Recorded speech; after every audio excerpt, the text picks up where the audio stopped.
The distress signal.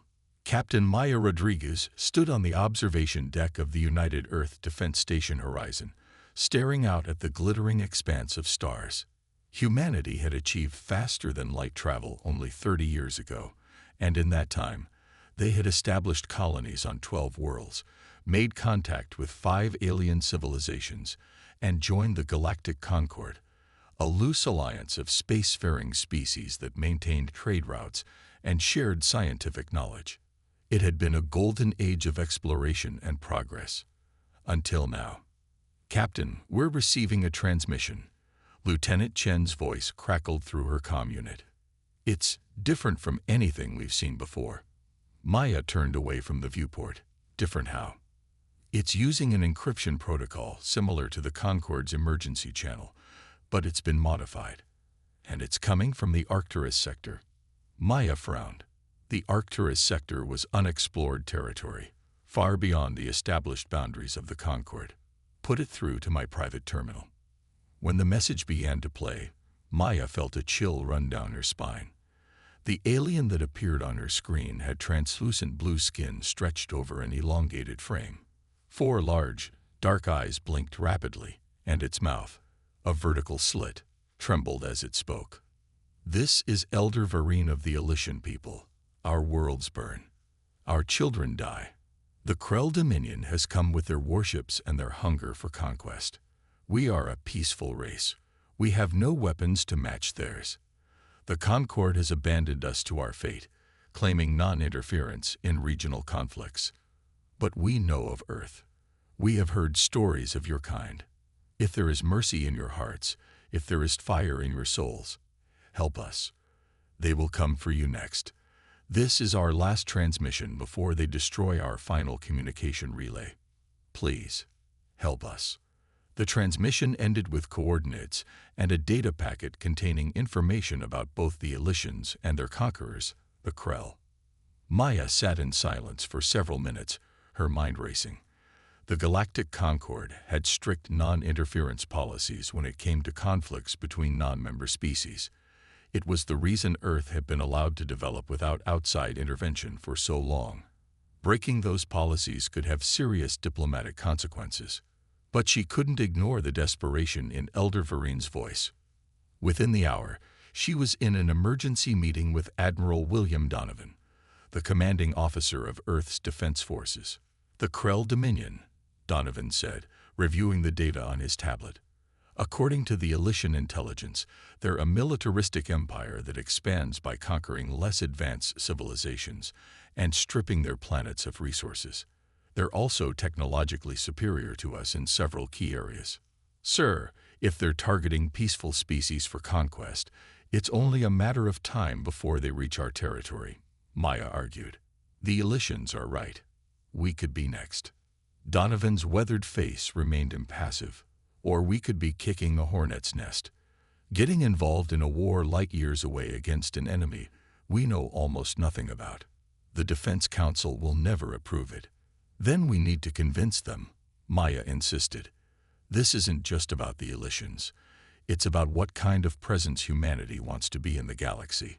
Do we stand by while innocents are slaughtered, or do we stand for something more?" The debate raged for days within the highest levels of Earth's government. The Concord representatives warned of severe diplomatic repercussions. Military analysts emphasized humanity's technological disadvantages. Economists pointed out the staggering costs of a distant military campaign. But something unexpected happened during those debates. The Elysian message had been leaked to the public, and people across Earth and its colonies were rallying behind the cause. Protests erupted outside government buildings. Social media exploded with support for intervention. Veterans volunteered to fight. Engineers offered to develop new weapons systems. In the council chambers in Geneva, Ambassador Sarah Chen made the final impassioned plea. "Throughout our history, humanity has often asked itself, where were you when atrocities were committed? Why didn't you act when you could have made a difference? Today, we have a chance to answer that question differently. We can say, we were there, we acted, we made a stand." The vote was narrow, but the decision was made. Earth would respond to the Elysian plea for help. Admiral Donovan summoned Maya to his office immediately after the vote. "Congratulations, Captain. You got your war," he said, his expression grim. "The Council has authorized Operation Guardian Shield. I'm promoting you to Rear Admiral and putting you in command of the First Response Fleet." Maya blinked in surprise. "Sir, don't thank me yet. Rodriguez, you convinced them to take this action. Now you get to bear the responsibility for it. I'm giving you our newest carriers, the UES Defiant, the UES Intrepid, and the UES Dauntless, along with their escort vessels. You'll also have the 3rd Marine Expeditionary Force and a contingent of our best special operations teams." "It's not enough," Maya said bluntly, reviewing the forces on her tablet. "Not against what the Elysians described." "It's all I can give you without leaving Earth defenseless," Donovan replied. "But I'm also authorizing Project Prometheus." Maya looked up sharply. Project Prometheus was a classified weapons development program, experimental technology that hadn't been field-tested yet. Donovan continued, "The eggheads at R&D think they've made some breakthroughs by studying the Concorde technology we've been given access to. It's risky, but it might help even the odds." "Thank you, sir." "Don't thank me. Just bring our people home." Donovan's stern facade cracked slightly. "And Maya, make it count. Make sure this sacrifice means something." As Maya left Donovan's office, her comm unit beeped with a priority message. Dr. Elliot Patel, Earth's leading xenobiologist, was requesting a meeting. In his cluttered laboratory, Dr. Patel showed her something remarkable. "I've been studying the Elysian biological data they sent," he explained, pointing to a complex molecular structure rotating on his holographic display. "Their neurology is fascinating. They're natural empaths, capable of forming psychic bonds with other species. It's probably why they never developed advanced weapons. They literally feel the pain they inflict on others. That's why the Krell targeted them," Maya realized. "An advanced civilization with no defenses." "Precisely. But there's more." Dr. Petal switched to a different display. "The Krell physiology shows evidence of extensive genetic engineering. They've modified themselves for conquest, enhanced strength, redundant organ systems, even integrated biotechnology. But they've engineered away something crucial." "What's that?" "Fear." Patel's eyes gleamed with scientific excitement. "They've literally removed the capacity for fear from their neurochemistry. It makes them fearless warriors, but it also means they don't know when to retreat." Maya finished the thought. "They can't assess danger properly." "Exactly. They've never encountered an enemy that could truly threaten them. They don't know how to handle defeat." As Maya left the laboratory, her mind was already formulating a strategy. The Krell had never faced humanity before. They had no idea what they were about to encounter. Aboard the UES Defiant, Maya addressed the commanders of the First Response Fleet, men and women from different countries, colonies, and backgrounds, all united by a common purpose. "The Concorde abandoned the Elysians to their fate," she told them. "They claim that the strong devouring the weak is simply the natural order of things. But humanity has always defied the natural order. We weren't meant to fly. We weren't meant to split the atom. We weren't meant to walk among the stars. Yet here we are." She brought up the tactical display, showing the journey they would need to make to reach Elysian space. "Our mission is clear. We will establish contact with any remaining Elysian resistance. We will gather intelligence on Krell capabilities and deployments. And then we will hit them with everything we've got." Commander Jackson, a veteran of the Mars insurrection, raised his hand. "Admiral, with all due respect, what's to stop the Krell from following us back to Earth if this goes sideways?" "Nothing," Maya answered honestly. "That's why failure isn't an option. We're not just fighting for the Elysians. We're fighting for every species that values freedom, including our own." As the commanders dispersed to prepare their ships, Maya received a private message from Earth. It was a simple text communication, unsigned, but she recognized Admiral Donovan's terse style. Intercepted Concord diplomatic traffic. They know what we're planning. They won't stop us, but they won't help either. You're on your own out there. Make humanity proud. Maya took one last look at the blue-green orb of Earth on the main view screen before it disappeared, replaced by the stretching effect of the jump drive engaging. The first response fleet was on its way to a war nobody thought they could win, against an enemy nobody had defeated, to save a people nobody else would stand for. It was, Maya reflected, the most human thing they could possibly do. Operation Swift Justice. The journey to Elysian space took 3 weeks. 3 weeks of preparation, strategizing, and wondering if they were already too late. The fleet conducted daily battle drills, weapons calibrations, and simulated combat scenarios against what little they knew of Krell tactics. Maya spent most of her time in the war room, studying the Elysian data and formulating a plan that might give them a fighting chance. The odds were daunting. According to the intelligence provided, the Krell had over 300 warships, each comparable to Earth's best vessels, plus countless smaller craft. The first response fleet had just under 70 ships, all told. "We can't match them ship for ship," Commander Lai said during one strategy session, stating the obvious. "Then we don't try to," Maya replied. "We hit them asymmetrically. Guerrilla tactics on a cosmic scale." Dr. Arjun Mehta, the fleet's chief science officer and the head of the Prometheus project team, cleared his throat. "Admiral, I think we may have something that could help with that approach." He brought up schematics for what the R&D team had been working on: quantum entanglement mines, phased array disruption cannons, and most promisingly, a system they called ghost drive technology. The ghost drive creates multiple quantum echoes of a vessel, Dr. Mehta explained. Not just sensor ghosts, but partial physical manifestations.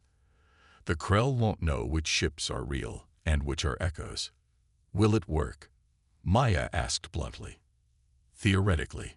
We've run simulations, but," he shrugged apologetically, "we've never tested it against actual Krell systems." "We're about to," Maya said grimly. On the 22nd day of their journey, the fleet's long-range sensors detected the first signs of the Krell invasion. Debris fields where Elysian outposts had once orbited flourishing colonies. The scale of destruction was sobering. "Life signs?" Maya asked, staring at the holographic display showing the wreckage. "None," replied Lieutenant Reyes from the sensor station. "But I'm detecting an encoded transmission on an ultra-low frequency. It's using the same encryption as the original Elysian distress call." They had found survivors. The transmission led them to Lyra IV, a small moon orbiting a gas giant in a system the Krell had apparently deemed unimportant. Hidden within the moon's vast cave networks, the last remnants of the Elysian leadership had established a hidden base. Elder Varine, now haggard and visibly weakened, greeted the human delegation with profound gratitude.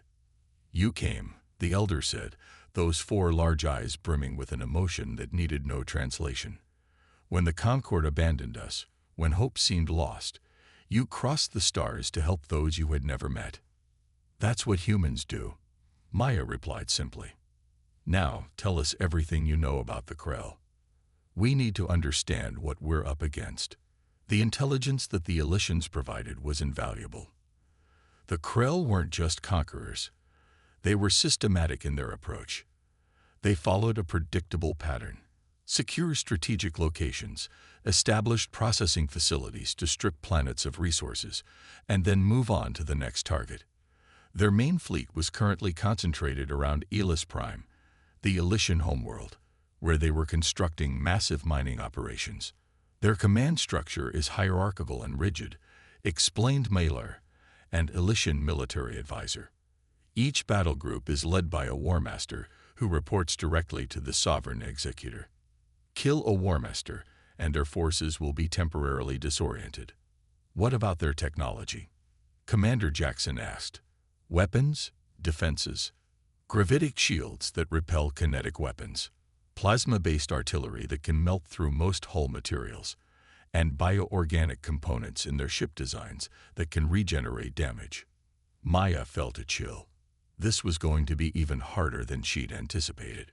But the Elysians had one more piece of information that changed everything: a detailed map of the subspace corridors throughout their territory. These natural phenomena were similar to wormholes, shortcuts through space that could be navigated with precise calculations. The Krell don't use them, Mailer explained.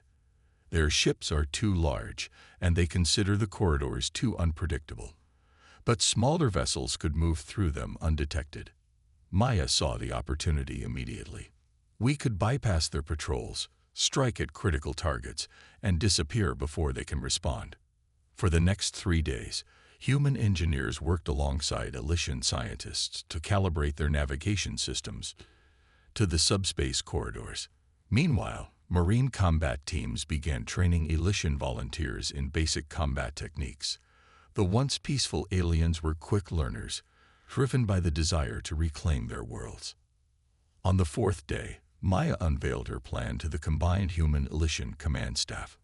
Operation Swift Justice, she began, bringing up a holographic map of Elysian space, a 3-phase offensive designed to disrupt Krell operations, divide their forces, and ultimately drive them from Elysian territory. The first phase involved sending small, fast strike teams through the subspace corridors to attack Krell supply lines and communication relays. The second phase would target their command ships, using the Ghost Drive technology to create confusion. The final phase would be a direct assault on their main fleet at Elis Prime, coordinated with an uprising from resistance fighters on the surface. This is a high-risk operation, Maya concluded, but it's our best chance to create a cascade of failures in their military structure. The Krell have never experienced significant opposition. Their psychology suggests they won't adapt quickly to setbacks. There were concerns, objections, refinements, but ultimately, everyone recognized that this was their only viable strategy. They were outgunned and outnumbered. Their only advantages were surprise, mobility, and human ingenuity. As the fleet prepared for the first phase of operations, Maya received an unexpected visitor in her quarters aboard the Defiant. It was Elder Vereen. "Admiral Rodriguez," the Elysian said softly, "I must ask you something that has been troubling me. Why are you doing this? Why risk so much for a people not your own?" Maya considered the question carefully. There's no single answer to that. Some would say it's strategic. The Krell would eventually threaten Earth. Others would point to moral imperatives or ethical responsibilities. But I think it's simpler than that. She walked to the viewport, looking out at the stars. Throughout our history, humans have done terrible things to each other. We've waged wars, committed atrocities, nearly destroyed our own planet more than once. But we've also built wonders, created art that can move the soul, and reached out to the stars not just with our technology, but with our hope. She turned back to the Elder. "When we received your message, it reminded us of who we want to be. Not just survivors or colonizers or another species fighting for resources, but a people who stand for something, who help those in need, even at great cost to ourselves." Vereen was silent for a long moment. "You are a remarkable species, Admiral Rodriguez. The Concord sees you as unpredictable and dangerous. Perhaps they are right, but they do not see what I see. They do not see your compassion." "Let's hope the Krell don't see us coming either," Maya replied with a grim smile. The operation began the following day. 20 stealth corvettes, each carrying a team of Special Forces operators and Elysian guides, entered the subspace corridors. Their targets: Krell communication hubs, sensor arrays, and supply depots scattered across a dozen systems. The results exceeded all expectations. Within 48 hours, 17 of the 20 teams had successfully completed their missions and returned safely. The Krell, accustomed to overwhelming force and submission, had minimal security at these facilities. They simply hadn't expected anyone to strike at them. Phase 2 began immediately.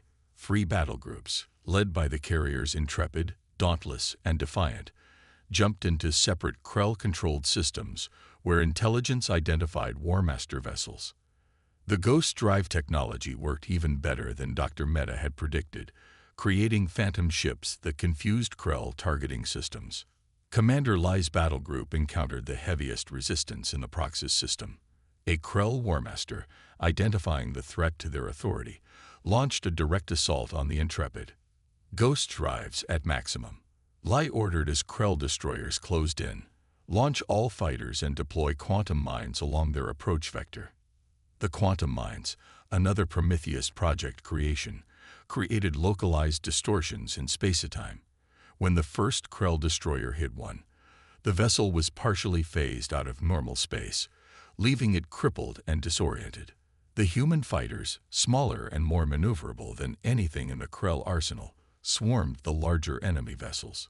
Piloting skills honed through generations of aerial combat gave them an edge that the Krell, with their reliance on overwhelming firepower, couldn't match. When the War Master's flagship finally targeted the real Intrepid among the quantum echoes, Lai sprang her trap. The human vessel appeared to take a critical hit, venting atmosphere and drifting.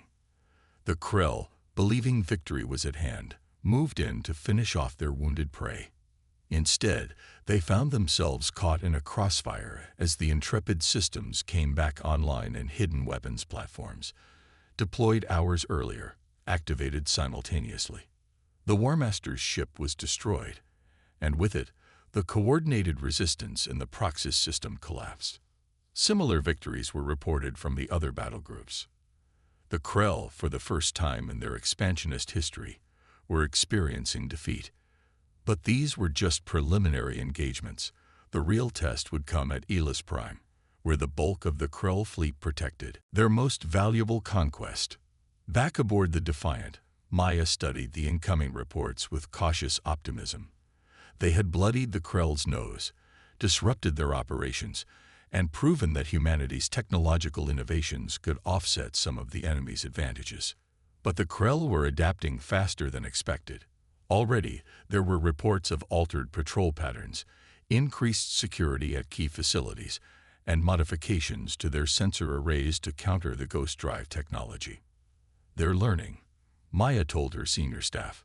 We need to accelerate the timeline for Phase 3 before they can consolidate their forces. The Elysian resistance on the ground isn't ready, Jackson pointed out. They need at least another week to position their forces for the uprising. They don't have a week, Maya replied firmly. None of us do. The Krell are calling in reinforcements from neighboring sectors. If we wait, we'll face even worse odds. The decision was made. Phase 3 would begin in 36 hours. As the fleet regrouped for the final assault, Maya sent a message to all ships. In human history, there have been moments when small forces faced overwhelming odds and emerged victorious, not because they had superior numbers or technology, but because they had something worth fighting for. The Elysians have placed their trust in us. They believe that humanity will stand against tyranny, even when older and supposedly wiser civilizations turned away. Let's prove them right. The message was met with a chorus of acknowledgments from across the fleet. Humanity was going to war, not for territory or resources, or even self-defense, but for the principle that freedom was worth fighting for, regardless of what species enjoyed it. As the jump drives charged for the final approach to Elis Prime, Maya allowed herself one brief moment of reflection. They had come so far, risked so much. Now they would either make history or become a footnote in it, the humans who dared to challenge the Krell dominion. The only certainty was that the galaxy would never be the same again. The Battle of New Dawn. The human fleet emerged from hyperspace just outside the Elis Prime system, sensors immediately cataloging the Krell presence. It was staggering. Over 200 warships formed a defensive perimeter around the planet, with dozens more in higher orbits managing the massive resource extraction operations that were slowly killing the Elysian homeworld.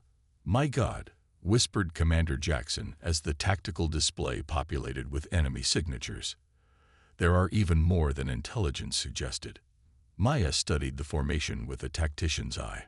The Krell had arranged their fleet in a tiered defense with battlecruisers forming the outer shell, destroyers and frigates in support positions, and their massive dreadnoughts, each nearly 2 kilometers long, positioned strategically to provide overlapping fields of fire. It should have been an impenetrable defense. In a conventional battle, it would have been. Send the signal to the resistance, Maya ordered, and deploy the Trojan packages. Across the fleet, specially modified drones launched silently, their engines barely registering on sensors as they drifted toward the Krell formation. Each carried a payload that Dr. Meta's team had worked around the clock to perfect. Quantum entanglement disruptors designed to create localized communications blackouts.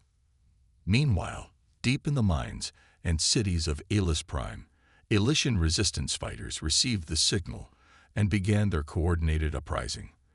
They weren't warriors by nature, but 3 years of Krell oppression had taught them resilience. Armed with weapons provided by the humans and their own intimate knowledge of their world's geography, they struck at occupation forces simultaneously across the planet. The first stage of the battle unfolded exactly as planned. The Trojan drones reached their designated positions and activated, creating zones of communications disruption throughout the Krell formation. Warships suddenly found themselves unable to coordinate with their command structure. Patrol groups lost contact with their support vessels. In the confusion, the human fleet executed a precision microjump, appearing inside the Krell defensive perimeter rather than engaging it head-on. It was a maneuver that required split-second timing and calculations so precise that the navigational computers had been calibrating them for days. All ships, weapons-free, Maya commanded. Primary targets are their command vessels and communication relays. Secondary targets are their fighter bays and weapons arrays. Tertiary targets are their engines. Let's make every shot count. The battle erupted with an intensity that would later make it legendary in both human and Elysian historical records. Human vessels, heavily outgunned but far more maneuverable, executed combat maneuvers that the Krell, with their emphasis on overwhelming force, had never encountered. The UES Dauntless, under Commander Lei's command, led a squadron of cruisers in a spiral attack pattern against a Krell battle group, using the Ghost Drive to create multiple attack vectors simultaneously. The Krell responded with walls of plasma fire, but found themselves shooting at phantoms, while the real ships struck from unexpected angles. Meanwhile, the UES Intrepid launched its fighter wings in a massive swarm.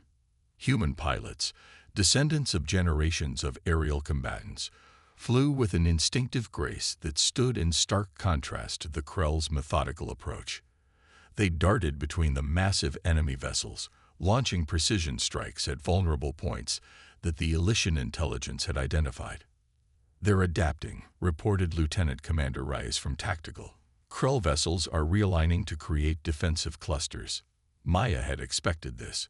Execute Maneuver Hydra. Across the battlefield, human ships that had been engaging in apparently uncoordinated attacks suddenly formed into precise formations. The Ghost Drive technology activated at full capacity, creating not just phantom ships but entire phantom squadrons. To Krell sensors, it appeared as if the human fleet had suddenly tripled in size.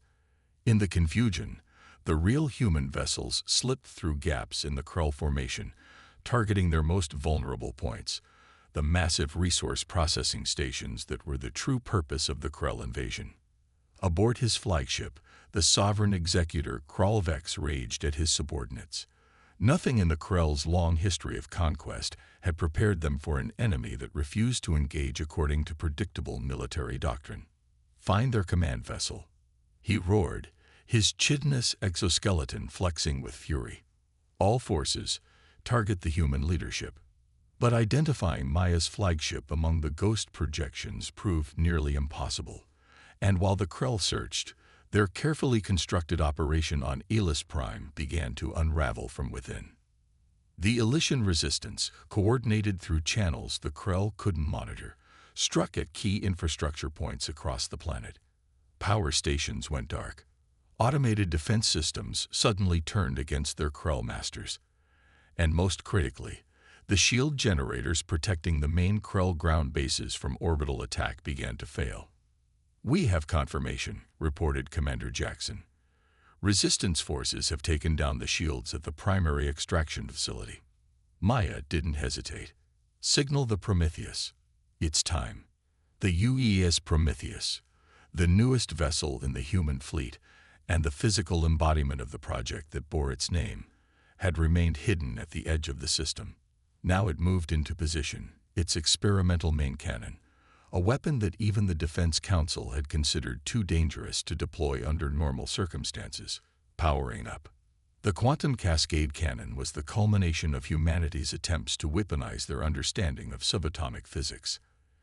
In theory, it could create a reaction that would tear apart molecular bonds in a targeted area while leaving surrounding zones untouched. In practice, it had never been fired outside of controlled laboratory conditions. "Prometheus in position," came the report. "Target locked. Quantum cascade cannon at full charge." Maya took a deep breath. Fire. The beam that lanced from the Prometheus was barely visible, more a distortion of space than an energy weapon in the conventional sense. But when it struck the primary Krell extraction facility on Elis Prime, the results were undeniable. The entire complex, nearly 5 square kilometers of industrial machinery and processing plants, simply disintegrated. Not in an explosion, but in a silent, almost beautiful dissolution, as if someone had erased it from reality itself. The psychological impact on the Krell was immediate and profound. For a species engineered to feel no fear, the sight of their invincible technology being unmade before their eyes created something close to panic. Sovereign Executor Krall Vex, watching from orbit as his greatest achievement was wiped from existence, made a critical error. He ordered the Krell fleet to converge on the Prometheus, abandoning their defensive formations in favor of overwhelming the source of this terrifying new weapon.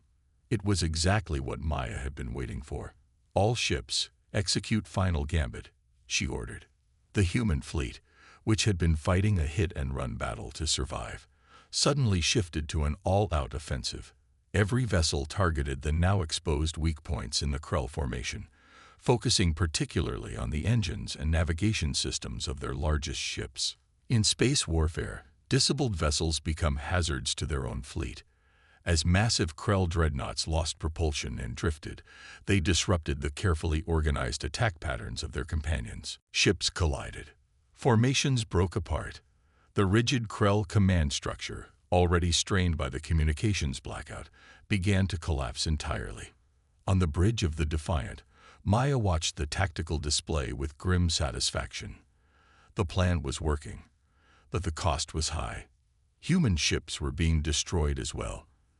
The difference was that humanity had expected casualties, planned for them, accepted them as the price of victory. The Krell, who had never known defeat, had no such psychological preparation. "The Prometheus is taking heavy fire," reported Reyes. "Their shields are failing." Maya nodded solemnly. "They've done their part. Signal them to jump out if they can." But the Prometheus had one final role to play in the battle. As Krell vessels surrounded it, the ship's captain made a decision that would later be enshrined in human military doctrine. Rather than retreat, he ordered all power diverted to the quantum cascade cannon for one final shot. Directly at the Sovereign Executor's flagship, the cannon fired.